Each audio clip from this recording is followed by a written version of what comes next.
Mesdames et Messieurs les collaborateurs des gouvernements, Mesdames et Messieurs les journalistes, je suis très heureux et très honoré d'être ici aujourd'hui en terre africaine de Guinée pour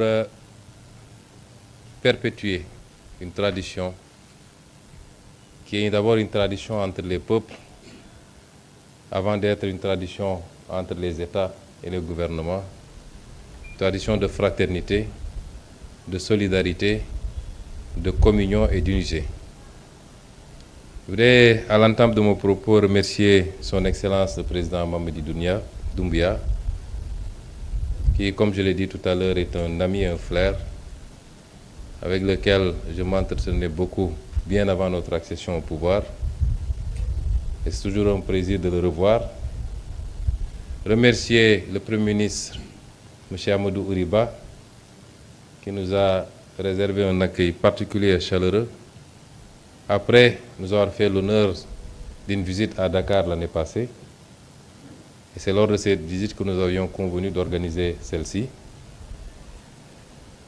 Lui témoigner de mon amitié, de ma confraternité et de mon engagement, ainsi que celui de tout mon gouvernement, à œuvrer avec le gouvernement de la République sœur de Guinée pour hisser les relations entre nos pays à des niveaux jamais atteints. Monsieur le Premier ministre l'a dit tantôt, j'ai choisi de mener cette tournée qui, après la Côte d'Ivoire, m'amène en Guinée, avant de continuer sur votre voisin, la Sierra Leone. Non pas pour venir faire ce qui avait été fait, parce qu'il y a une dizaine de jours à peine, la commission mixte entre nos deux pays s'est réunie sous la conduite des deux ministres des Affaires étrangères et avait permis de relancer cette coopération qui était en léthargie depuis plus de 10 ans maintenant, par la signature d'une quinzaine de protocoles, une quinzaine d'accords dans tous les domaines quasiment, en tout cas dans les domaines de la pêche et l'aquaculture, la défense, l'éducation ou l'enseignement supérieur, et j'en passe et j'en passe. Si je suis venu aujourd'hui, c'est pour qu'ensemble, nous puissions catapulter, je choisis bien le mot, il s'agit de catapulter cette relation pour lui faire prendre son envol. La relation, elle est saine, elle est solide, et comme je l'ai dit à l'entame de mon propos, elle est d'abord portée par les peuples, puisqu'il y a beaucoup de ressortissants sénégalais établis en République de Guinée et beaucoup de ressortissants guinéens établis en République du Sénégal.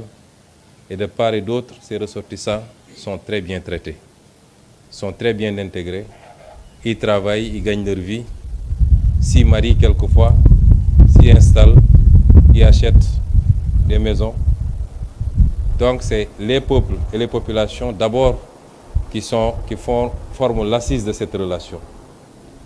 Et nous devons continuer dans une époque de discours d'exclusion, de xénophobie, à parler à nos populations, à les sensibiliser, qu'au-delà des frontières ici du découpage colonial, nous formons un seul et même peuple et nos destins sont liés. Forte ensuite de par l'impulsion qu'à travers les générations, les chefs d'État lui ont donné cette relation, mais que nos deux chefs d'État actuels, son Excellence le Président Mamadi Doumbouya et son Excellence le Président Bassirou Diomaye Faye, ont décidé d'approfondir. Donc je ne suis pas venu pour ce type de relation parce qu'il existe déjà. Je suis venu discuter avec mon homologue sur les voies et moyens de faire un saut quantitatif et qualitatif en mutualisant nos moyens, nos ressources pour pouvoir ensemble et de manière complémentaire construire un développement partagé. Des ressources, nous en avons. Elles n'ont pas été gérées au mieux de nos populations depuis l'indépendance. On continue d'en découvrir par la grâce de Dieu. elles ne sont toujours pas gérées au mieux des intérêts de nos États, mais en mutualisant nos efforts. Et l'exemple le plus trivial, c'est la découverte de gaz au Sénégal et les réserves importantes de bauxite en Guinée. Évidemment, la jonction entre ces deux nous permet de créer, d'ajouter de la valeur à chacune de nos ressources et de gagner 100 fois plus que ce qu'on aurait dû gagner si on continue à les extraire et à les exporter bruts. Je ne vais pas en dire plus. Conformément aux recommandations de son Excellence le président Mamadi Doumbouya, qui après avoir béni nos travaux, nous avoir donné sa caution, nous a donné une recommandation, c'est d'évoluer dans la plus grande discrétion, de prendre le temps de bien cuisiner le plat et de le servir bien mûr pour que nos peuples respectifs de Guinée et du Sénégal puissent être bien servis.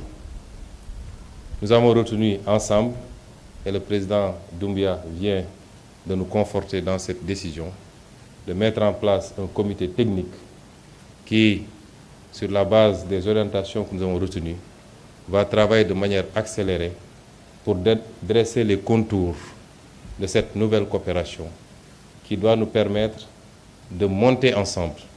Je dis tout le temps que je ne connais pas de zone dans le monde où un pays a pu se développer alors que ses voisins sont dans l'extrême pauvreté. Les autres l'ont compris depuis longtemps. Les pays du Golfe sont montés ensemble. Ils étaient dans les profondeurs ensemble. Les pays d'Europe l'ont compris quand ils ont créé l'ancêtre de l'Union européenne autour du charbon et de l'acier. Après s'être livré une guerre extrêmement meurtrière, ils ont mis de côté toutes leurs divergences pour se retrouver autour de l'essentiel. Les pays d'Asie l'ont compris. Quand on parle de dragon asiatique, c'est tous les pays qui sont montés en même temps. La Guinée ne partira pas loin, en tout cas, sans le Sénégal, sans la Côte d'Ivoire, sans la Sierra Leone, sans le Mali, sans tous les autres pays. Mais le Sénégal n'ira pas très loin sans tous ces pays, la Mauritanie, la Guinée. Et il nous faut dépasser ce qui semble être des contradictions, mais qui n'en sont pas. Qui n'en sont pas. Et les enjeux que nous devons avoir devant nous sont plus importants que les divergences qui relèvent beaucoup plus de clichés, de malentendus que de réalité. Et Monsieur le Premier ministre, j'ai été assez long. Je suis très ravi et très réjoui d'être là et je pars satisfait en étant conscient qu'aujourd'hui, nous avons jeté la graine d'une coopération renouvelée, mais surtout d'une coopération qui va nous permettre tous ensemble d'accélérer notre développement et d'offrir à nos populations un mieux-être, une meilleure offre en biens et services publics. Je vous remercie. À présent, nous allons prendre quelques questions. Merci, vous êtes très bien organisé. Nous allons commencer par celle qui va poser la question pour les radios. Émilie. Bonsoir, Excellence. Je suis Émilie Bangora, je suis journaliste à la radio Horizon FM. Je vais poser une question. Je pense que ma question a été répondue en partie, mais néanmoins je vais poser parce que je trouve que la question elle est vraiment importante. Il y a des leaders d'opinion qui tiennent des propos menaçants par rapport à la présence massive des Guinéens au Sénégal. Peut-on dire que ces propos ne sont pas à prendre au sérieux, Monsieur le Premier ministre? Merci pour la question. Madame, je peux vous dire que c'est des propos à ne pas prendre au sérieux. En tout cas, tant que nous serons au pouvoir. Je prie Dieu pour qu'on soit là 50 ans au moins. Mais vous me donnez l'occasion de revenir sur cela. Le Sénégal, comme la Guinée, comme toutes les terres africaines, sont des pays d'ouverture, des pays d'accueil. Chaque pays doit réglementer évidemment les entrées et les sorties sur son territoire national, ne serait-ce que pour des soucis de sécurité. Mais au-delà de ce contrôle minimal qui ne peut manquer, nos pays sont réputés être des traditions d'accueil. Et je suis aujourd'hui en Guinée. Je suis sûr que même vous, madame, si on remontait un peu loin vos origines, je ne serais pas surpris qu'un de vos grands-parents ait quitté la Sierra Leone ou le Sénégal ou le Mali pour être ici en Guinée. Et c'est pourquoi il y a des idéologies que nous ne pouvons pas accepter. Elles sont intolérables. Nous ne pouvons pas accepter des idéologies xénophobes. Le Sénégal est un pays démocratique où la liberté d'expression est garantie, la liberté d'association également, mais ces libertés sont encadrées. Je peux rassurer que tous les Guinéens, vous connaissez déjà mes positions sur la question, que j'ai exprimées à toutes les occasions à l'Assemblée nationale lors de la campagne électorale. Je peux rassurer les Guinéens qui vivent au Sénégal qu'ils sont chez eux, ils continuent à être chez eux. Et je sais que les Sénégalais qui vivent ici, que j'ai rencontrés hier, sont traités de la même manière ici, en République de Guinée. De manière générale, la question que vous soulevez maintenant me permet d'aborder une autre sur les discours d'intolérance et de haine facilités par les réseaux sociaux. Je voudrais appeler notre jeunesse à prendre conscience que cela ne les grandit pas.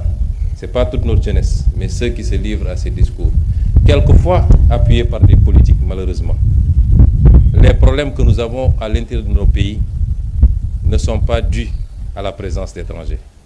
C'est dû à l'incapacité de nos leaders dans le passé à gérer nos pays au mieux de leurs intérêts. C'est dû à la corruption endémique, c'est dû à la manière dont nos ressources naturelles ont été bazardées pour la plupart, notre incapacité à avoir une vision articulée, cohérente, permettant de travailler, d'industrialiser nos pays, de créer des emplois et de l'offrir aux jeunes. C'est ça nos vrais problèmes. À chaque fois que des pays ont des problèmes, y compris dans les pays occidentaux, vous le verrez, c'est l'autre qui est le responsable. Et on commence à chercher et à désigner. Ces idéologies ne peuvent pas être importées, elles sont inacceptables. Et je lance un appel à cette jeunesse, je sais souvent qu'elle m'écoute, au-delà du Sénégal, cette inimité, le terme n'est pas trop fort, quand vous voyez des compétitions sportives, si la Guinée doit rencontrer le Sénégal, c'est comme si on allait en guerre, alors que c'est tapé sur un ballon simplement. Ça vole très bas, les gens s'insultent, les gens se disent des mots. Il faut que nous revenions à ce qui nous a été légué par nos devanciers. Nous sommes des frères, des peuples frères, des peuples amis. Je ne dirais même pas des peuples, nous sommes des nations frères, sœurs du moins, mais nous sommes un seul et même peuple. Et je voudrais vous rassurer qu'au Sénégal, toutes les dispositions ont été prises pour que les discours xénophobes, indexant l'autre simplement parce qu'il est, que ces discours disparaissent et qu'ils ne soient jamais suivis d'actes. Je vous remercie. Alpha Oumar Diallo, télévision.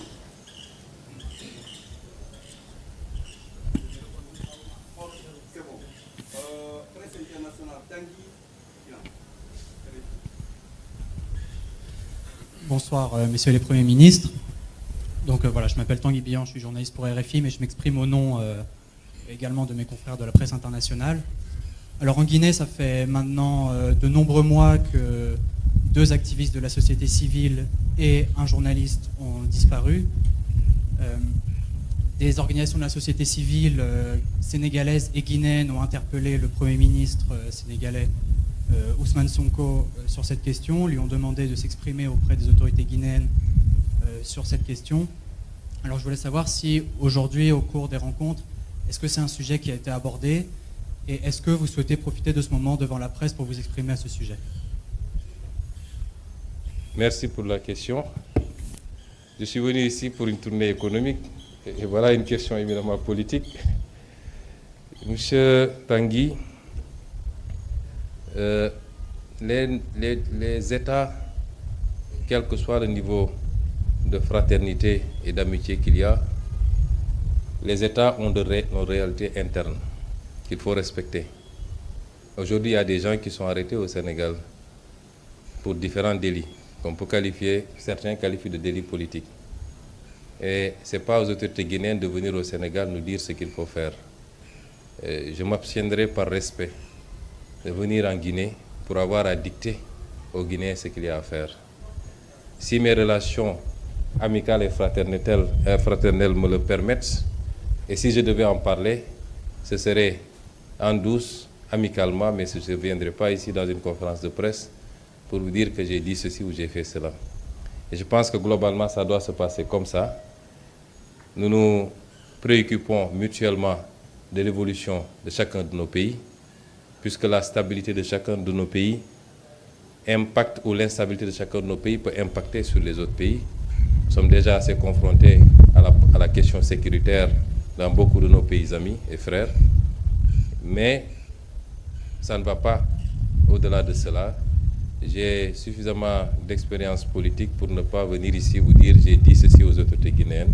Ça ne relève pas de ma compétence. Mais je souhaite et je prie pour que dans tous nos pays, le Sénégal, la Guinée, tous les autres pays, qu'on ait la paix, la stabilité. La paix politique s'entend, la stabilité, la concorde, et qu'ensemble nous puissions travailler à construire ce que les populations attendent, c'est-à-dire le développement, indépendamment des divergences d'opinion qui ne peuvent manquer dans un pays. Merci. Voilà, c'est bon? Merci vraiment. Merci beaucoup. Merci. À la Il y a le prochaine. vol qui l'attend, il faut